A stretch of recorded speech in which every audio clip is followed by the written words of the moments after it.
Alright guys, we're going to go through a video on how to solve some log equations. I hope that your logarithm projects are almost completely done. Don't forget those are due to me by tomorrow at midnight if you're going to be turned in electronically anyway. I want to give a shout out real quick for Emily White. I'm not the person who shall not be named, the person who sometimes doesn't watch their videos, who Emily helps. Anyway, Emily, I really enjoy the kind of student that you are, and being a leader for that group and helping out when other people aren't doing their part. And you're actually teaching might be in your blood. So I wanted to tell you that I see that daily in class, and I appreciate it. I also like to give a shout out to Madeline Goss. I haven't given her one, and I tell you what, that girl comes in my class every day with such an amazing smile on her face, and it just brightens my day. So Madeline, that one's for you. I sure appreciate you. Alright, so here we go, solving log equations, and we're going to do some simple ones. We're going to do these without a calculator, and we are going to make some domain statements before we actually solve these. Domain is, you should remember with logarithms, we need that the logarithm cannot have a number in the parentheses that's 0 or smaller than that. So right now, with this first log base 2 of x, I'm only going to deal with x's that are greater than 0. And the second logarithm is actually going to be a little more specific than that, because I need x minus 4 to be greater than 0, which means that my values for x are greater than 4. You've probably never had to deal with domain other than just answering on a test, but for logarithms we have to watch our domain. This means when we do our algebra, we might have to throw out some of our answers because they're not in this restricted domain. So when I get my answers here, they better be bigger than 4. So let's go ahead and condense this. We're going to do the skill that we learned last Friday, and that is condensing a logarithm down to one statement. You really want to have one logarithm for your equation. So I'm going to use the property of logarithms. It says if we have the log of a sum, I can turn that into the log base 2 of the product. So when this is condensed, this becomes x times x minus 4. I'm going to put brackets around that. Equals 5. That's that property from Friday. Now what we're going to do is we're going to convert this into an exponential equation. So we are going to take the base of 2 and we're going to raise it to the exponent of 5, and we're going to say this equals x times x minus 4. And I'm going to go ahead and multiply that out. And here we get to an equation that it's just a simple quadratic that maybe we can solve. So I'm going to get everything on one side of the equal sign. And I'll get x squared minus 4x, and then 2 to the 5th power, of course, is 32.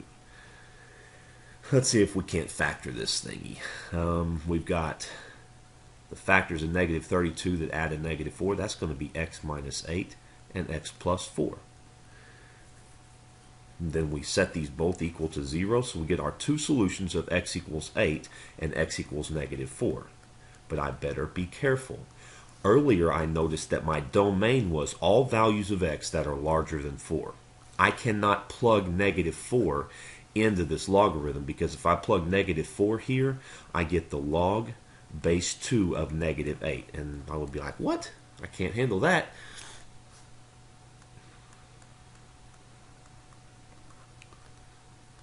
Anyway, so we can't do that. So this is a perfect example of you better check your domain before you go about and just blindly do your algebra. So my only solution to this is x equals 8. All right, let's do an exponential equation. I'm sorry that's a little fuzzy. That's a 3x up there. Now this equation is an exponential form, and we want to find x. And this is one of the first times that we're looking for a value for x that's up here in the exponent. So what we're going to do is we're going to convert this into a logarithmic statement. Now I'm going to choose the log base e, and we call that natural log. So I'm going to take the natural log of both sides. Remember that there's a little base of e down here. Now we've learned that natural log base e of e to the 3x basically cancels each other. What we said is the natural log base e of e to the x equals x. That should be in your notes. But here's another reason why. There's a property of logarithms that say if you have an exponent, you can bring it down in front and multiply it times the natural log. So this becomes 3x times the natural log of e equals 8. And the natural log of e is 1. So I have 3x equals 8, and I'm going to divide both sides by 3, and I get x equals 8/3. Now, I did not have to answer my domain question here because the domain of all our exponentials is all real numbers. Don't forget that. All our exponential functions domain is all real numbers. So that's my answer for that one. Let's keep going here. Okay. Here I've got natural log of x equals natural log of 3 plus 1/2. And so what I'm going to do is I'm going to get the natural logs together on one side. And remember what I wrote on the very first page. We want to get one logarithmic statement. You don't want logs all over the place. It gets crazy. So I'm going to bring the natural log of 3 to the other side. And I'm going to keep the 1/2 there.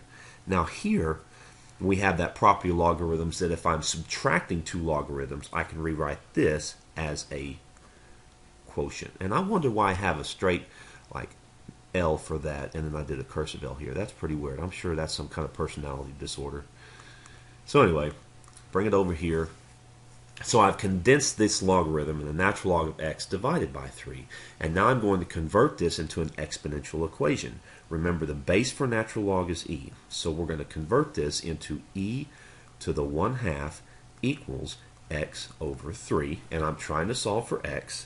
And so I'm going to multiply both sides by 3. So I get 3e to the 1/2 power, which is the same thing as 3 square roots of e. Now let's look at our domain. The only thing we have to worry about here is that x is greater than 0. And e is a number 2.7, 1828, 1828, 45, 90, 45. Remember your Andrew Jackson story. But it's bigger than 0. It's a little less than 3 and bigger than 0. So this is a fine answer. Either one of those forms will work. Okay, again, sorry, that's fuzzy. That's a base of 3. Let's do another example here. What I'm going to do first is I'm going to divide both sides by 2. So I'm going to have the log base 3 of x minus 1 equals negative 2. And let's go ahead and write our domain statement. Our answer here has to be x is greater than 1. All right, let's keep going here. Now that I have one logarithm, I'm going to convert this into an exponential. So 3 to the negative 2 equals x minus 1. Of course, 3 to the negative 2 is 1 over 3 squared. And that is 1/9. And then I'm going to add 1 to both sides, and I'm going to get 10/9. And is that okay with my domain? Yeah, that number's a little bit bigger than 1, but it's still larger than 1. So that is my solution. I'm on my bed right now making this video, and my puppy dog is up here with me snoring. So if you hear that, that's actually my... Okay, so we're going to do this last example here. And this last example is it's a quadratic. It's a quadratic in disguise. That's a 2x. Sorry about that being fuzzy again. All right, so I'm going to show you how this is a quadratic in disguise. This is the same thing as e to the x squared minus 2e to the x plus 1 equals 0. Remember your properties of exponents. If you take a power to a power, you multiply. So 2x was e to the x squared. X times 2 is 2x.